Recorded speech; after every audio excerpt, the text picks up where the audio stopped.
Bonjour. Une fois que l'auteur voit son manuscrit accepté par l'éditeur lui propose un contrat d'édition. Cependant, l'auteur est le seul responsable de la conformité et de la qualité de ce contrat d'édition. En effet, la loi sur le statut de l'artiste concernant la littérature, la loi S32.01, ne prévoit pas d'entente collective obligatoire entre les éditeurs et les auteurs. Cette présentation sera divisée en 5 parties. Tout d'abord, la nature du contrat. Deuxièmement, la rémunération des écrivains. Troisièmement, la considération des œuvres futures. Quatrièmement, les causes de résiliation ou de terminaison du contrat. Et finalement, nous verrons ce qu'il advient des exemplaires invendus.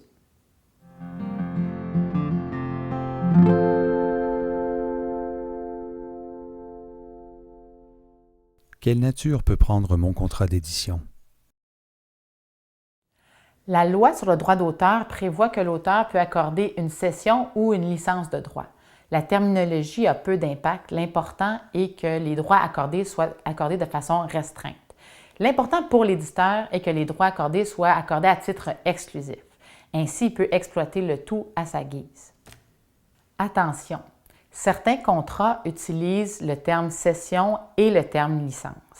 L'important est d'harmoniser les termes dans un même contrat, puisque le but du contrat est que les relations entre l'éditeur et l'auteur soient claires. Donc, que ce soit le mot cession ou licence, il faut que le même terme soit utilisé partout dans le contrat. Quelle limite à la cession ou à la licence puis-je prévoir à mon contrat d'édition? La licence ou la cession au contrat d'édition sera limitée à 4 niveaux. Tout d'abord, le type d'exploitation. Deuxièmement, la durée. Troisièmement, le territoire et par conséquent la langue. L'élément d'exclusivité ou non va de soi en édition. La licence sera toujours exclusive. La licence d'édition doit prévoir les droits d'exploitation accordés à l'éditeur. Tout ça doit être fait de façon claire. En fait, on imagine les droits sur une œuvre un peu comme une tarte. L'auteur va accorder une pointe de tarte à l'éditeur, par exemple les droits de reproduction, les droits d'édition, les droits de distribution. Cependant, il y a d'autres droits que l'éditeur pourrait vouloir, comme les droits d'adaptation cinématographique ou les droits de traduction dans d'autres langues. Alors, la question se pose, qui est le plus à même de bien exploiter l'œuvre? Dans certains cas, ce sera l'éditeur, dans d'autres, l'auteur ou dans d'autres, l'agent. Certaines des licences prévoient qu'on accorde les droits d'exploitation à venir à l'éditeur. Ce genre de clause est particulièrement risqué à l'ère où les progrès technologiques vont à une vitesse folle.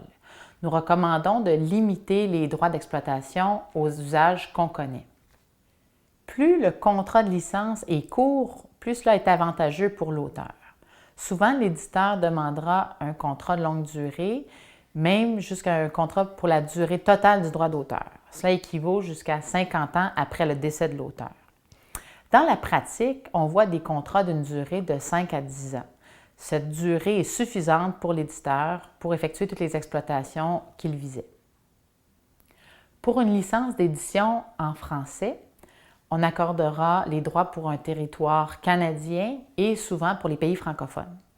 Pour des droits de traduction en toute langue, on accordera en toute cohérence les droits pour tous les territoires, une exclusivité sur le monde entier. L'important est la cohérence entre la langue et le territoire. Le tout afin d'optimiser la diffusion de l'œuvre.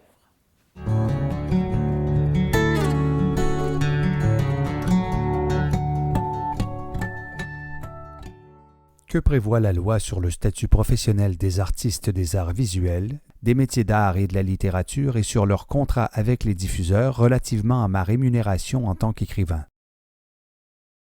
La loi sur le statut de l'artiste ne prévoit pas de rémunération minimale pour l'auteur, non plus de seuil quant au pourcentage applicable. C'est donc à l'auteur de négocier dans son contrat avec l'éditeur la rémunération qui lui sera attribuée. Cela relève surtout de l'usage. Il y a aussi le cas de l'avaloir. Dans certains contrats, on verra une avance qui sera versée par l'éditeur à l'auteur. Cette avance doit être non remboursable et elle peut équivaloir jusqu'à 50% des redevances qui sont dues à la suite d'un premier tirage. À quelle fréquence ai-je droit au relevé des ventes et au versement de redevances? La reddition de compte doit être faite par l'éditeur au minimum une fois par année, au sens de l'article 38 de la Loi sur le statut de l'artiste. Il est donc illégal de prévoir une reddition de compte qui soit moins fréquente qu'une fois par année. La Loi sur le statut de l'artiste, dans cette disposition, a préséance sur tout article contraire prévu à un contrat d'édition. Quelles informations devrais-je retrouver sur le rapport de vente? Il n'y a pas de forme obligatoire pour le rapport pour la reddition de compte. C'est ce qui fait que dans le milieu de l'édition, ils sont très variables, leur contenu est très variable. L'important est que l'information qui y est soit juste, claire et exhaustive. Pour être en mesure de pouvoir vérifier l'application du contrat et s'assurer de la conformité du rapport, certaines informations doivent apparaître au rapport. Par exemple, le tirage, le nombre d'exemplaires pour chacun des formats, le nombre d'exemplaires exempts de redevance, par exemple pour les exemplaires à titre gratuit, le nombre d'exemplaires restants en entrepôt, la vente de droits à l'étranger. Ce type d'information est nécessaire pour assurer la conformité entre le rapport et le contrat.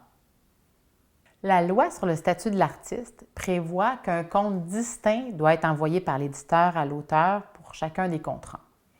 Aussi, la loi prévoit la possibilité pour l'auteur ou pour quelqu'un qu'il pourra désigner d'effectuer la vérification des aspects comptables de son œuvre. Dans le contrat, l'auteur peut prévoir aussi que ses frais de comptabilité seront remboursés par l'éditeur si une erreur est trouvée de 5 % ou plus entre les comptes déclarés et les comptes vérifiés. À quelle part de redevance puis-je m'attendre? Au Québec, la norme en matière de redevance payable est de 10 % du prix de vente au détail. On voit aussi dans les contrats d'édition souvent des clauses escalatoires. La clause escalatoire est celle selon laquelle le taux de redevance payable est augmenté selon le nombre d'exemplaires vendus. Pour plus de détails quant à cette norme, référez-vous au guide. Il est primordial que la redevance s'applique sur le prix de vente au détail hors taxe en librairie. Toute autre expression utilisée sera nécessairement moins avantageuse pour l'auteur. On pense entre autres à l'expression prix de catalogue, prix de vente au libraire, prix de distribution. A fortiori, il faut éviter toute application des redevances sur des recettes nettes, parce qu'alors les exclusions du calcul seront à la discrétion de l'éditeur entièrement. Pour les autres exploitations faites par l'éditeur, on pense entre autres aux droits de reprographie ou pour les ventes de droits à des tiers, normalement, on prévoira au contrat un partage de redevances 50-50. Il est possible aussi de prévoir que si des droits sont vendus du fait du travail de l'auteur, un pourcentage plus élevé lui sera accordé. Est-ce que des redevances me sont payables sur chacun des exemplaires? Il est normal que certains exemplaires de livres soient exempts de redevance. On pense ici aux exemplaires remis gratuitement à l'auteur, à ceux remis pour fin de service de presse ou à ceux qui sont abîmés ou détruits. L'important est de plafonner au sein du contrat la remise d'exemplaires gratuits afin d'assurer un bon suivi par l'auteur de tous ces exemplaires sur lesquels les redevances ne s'appliquent pas. En raison des retours en librairie, il arrive que la reddition de compte ne soit pas conforme aux ventes réelles. C'est pourquoi les éditeurs prévoient leur contrat d'édition la possibilité de compenser les sommes dues avec les retours en librairie. Cependant, il nous apparaît abusif que certains éditeurs prévoient l'obligation pour l'auteur de rembourser des sommes déjà versées. Pour les mêmes raisons, certains éditeurs prévoient à leur contrat une possibilité de retenue de redevance, de réserve. Nous croyons que cette réserve devrait être plafonnée à 10 % et d'une durée maximum d'1 an. Plus que ça, on considère que c'est une marge d'erreur qui devrait être imputable uniquement à l'éditeur.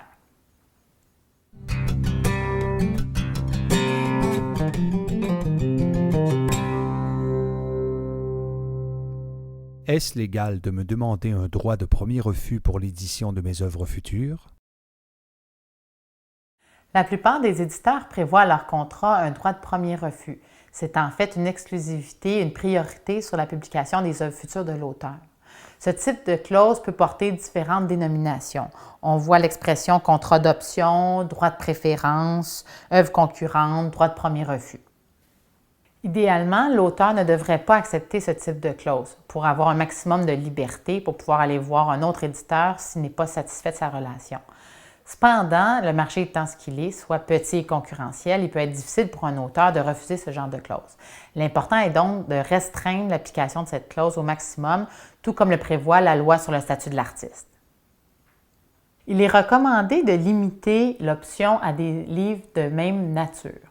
On pense ici selon l'expertise de l'auteur et selon l'expertise de l'éditeur. Par exemple, si l'éditeur est habitué de publier et de diffuser des livres de recettes et que l'auteur a un champ d'expertise particulier, le but de la clause n'est pas d'empêcher l'auteur de travailler et aussi de viser le champ d'expertise particulier de l'éditeur. Finalement, on va limiter dans la durée aussi ce type de clause, maximum 5 ans, ou sinon, selon le nombre d'œuvres futures, maximum 3. Le délai de réflexion recommandé pour un éditeur est de 3 mois. Après 3 mois, l'auteur peut présenter son manuscrit à un autre éditeur. Pour ce qui est du nouveau contrat pour l'œuvre qui a été acceptée au sens d'une clause d'option, on recommande la négociation d'un nouveau contrat. Les clauses selon lesquelles on impose l'ancien contrat pour la nouvelle œuvre est considérée quelque peu abusive.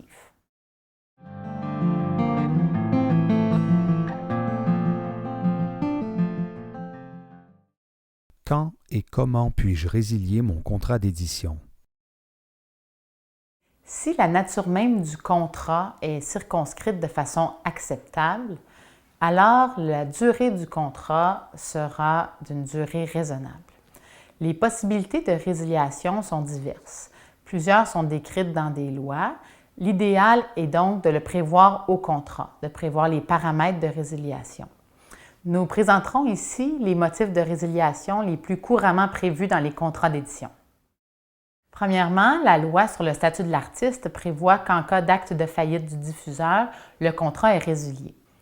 Deuxièmement, au sens de l'article 1458 du Code civil du Québec, toute personne a le devoir d'honorer les engagements qu'elle a contractés. Donc, lors du défaut de respecter une obligation contractuelle, l'autre partie doit mettre en demeure la partie défaillante de respecter ses engagements et de corriger le tir. Si la partie en défaut ne s'exécute pas et ne respecte pas la mise en demeure, il est possible de mettre fin au contrat de plein droit dans la mesure où il est précisé à la mise en demeure que l'absence de réponse équivaut à une résiliation automatique. La mésentente majeure ne constitue habituellement pas un motif sérieux de résiliation de contrat. Pour les motifs de résiliation qui ne sont pas couverts par les éléments juridiques ou par les dispositions législatives, on recommande d'ajouter au contrat une clause qu'en cas de désaccord majeur, une résiliation de contrat est possible. Une maison d'édition peut parfois être l'objet de grands changements administratifs ou d'importants changements dans le personnel. En principe, ce type d'événement n'est pas couvert par le contrat et le contrat d'édition devrait continuer à être appliqué. Cependant, il est possible d'avoir prévu au contrat qu'il sera terminé si quelque chose atteint la relation auteur-éditeur. Par exemple, on recommande l'ajout d'une clause qui dirait « Le contrat est résilié sur avis écrit de l'auteur ou de l'éditeur dans un délai de 30 jours si un changement de personnel en relation directe avec l'auteur survient au sein de l'équipe de la maison d'édition. » Dans la plupart des contrats d'édition, il est prévu qu'en cas de pilonnage total ou de mévente, la résiliation survient de plein droit. Cependant, il est rare dans les contrats d'édition qu'on prévoit qu'une résiliation est possible dans le cas de mise en solde ou de pilonnage partiel. Il serait intéressant cependant d'ajouter ce genre de clause dans les contrats d'édition pour prévenir contre la stratégie de pilonnage partiel. Cette stratégie veut que certains éditeurs font un pilonnage partiel ou une mise en solde partielle simplement pour conserver certains exemplaires et conserver ainsi leur mainmise sur les droits d'adaptation ou les droits dérivés liés aux exemplaires de livres.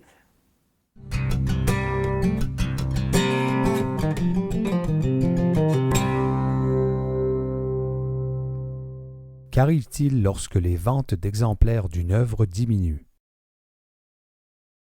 Lorsque les ventes d'exemplaires de livres diminuent considérablement, il est normal que l'éditeur procède au pilonnage, soit la destruction d'exemplaires, ou à la mise en solde. Il est important d'en prévoir dans le contrat les seuils d'exécution de ce type de clause. Par exemple, on variera le seuil de mes ventes selon le type d'œuvre, la renommée de l'auteur, la maison d'édition. Il est important de bien définir les paramètres pour s'assurer que ce genre de clauses ne servent pas d'échappatoire. Quelle est la marche à suivre concernant les exemplaires invendus? En situation de mévente, le contrat devrait prévoir que l'éditeur doit aviser par écrit au moins 30 jours avant d'effectuer un quelconque pilonnage ou mise en solde. Il doit aviser l'auteur et lui donner un rapport complet des activités depuis le dernier rapport de vente qui a été émis. Le contrat devrait prévoir les conditions de rachat d'exemplaires par l'auteur. Par exemple, on verra souvent une clause par rapport au prix qui prévoit que l'éditeur doit offrir à l'auteur de racheter des exemplaires à 13 % du plus bas prix de vente au détail. L'auteur doit alors accuser réception de cet avis et informer l'éditeur qu'il est intéressé à racheter des exemplaires. Si l'auteur désire acheter des exemplaires, il faudra prévoir dans un contrat une entente à part les conditions de cette transaction. Entre autres, il est important de prévoir que les frais de livraison seront idéalement à la charge de l'éditeur.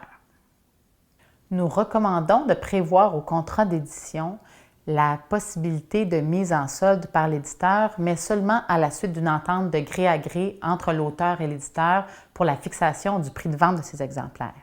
Aussi, il serait intéressant de prévoir au contrat d'édition que des redevances s'appliquent sur ce prix de solde. Qu'advient-il des exemplaires défectueux? Idéalement, on aura prévu au contrat la situation des exemplaires défectueux. Qu'advient-il de ceux-ci? Normalement, l'éditeur aura le droit de les pilonner à la suite d'un avis écrit à l'auteur. Aussi, il faut régler la situation des redevances. Est-ce que des exemplaires défectueux se verront attribuer une redevance payable à l'auteur? C'est à prévoir au contrat. Donc, pour l'application de ces conseils, nous vous référons au guide sur la méthodologie de négociation de contrat et au guide sur les droits numériques. Merci, au revoir.